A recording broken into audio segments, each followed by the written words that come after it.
আজকে বাংলাদেশের সবচেয়ে বড় সমস্যাগুলোর একটা হলো দুর্নীতি। প্রতিটা পদে পদে পদে পদে চেয়ারে চেয়ারে, চেয়ার তো দূরের কথা, চেয়ারের পায়া, চেয়ারের খুঁটি, চেয়ারের আপনার কাপড় চোপড়, চেয়ারের পেরাক যা আছে চিপা চাপা সবগুলা ঘুষ খা।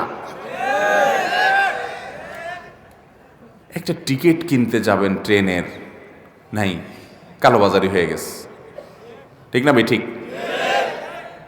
চতুর্পাশে, অথচ আমরা আবার বলি এদেশে বেশিরভাগ সংখ্যাগরিষ্ঠ মুসলমানদের দেশ।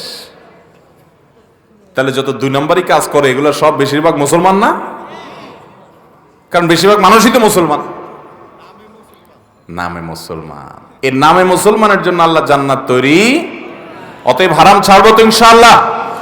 যারা সুদের কারবার করেন এই এলাকার, আল্লাহর জন্য এটাকে তালাক দিবেন, ছেড়ে দিবেন, ঠিক আছে তো ইনশাআল্লাহ?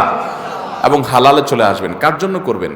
যাদের জন্য করছেন হারাম কামাই, এরা কেউ কিন্তু দায়িত্ব নিবে। আল্লাহ তাআলা আমাদের সবাইকে হক হালালে চলার তৌফিক দান করুন।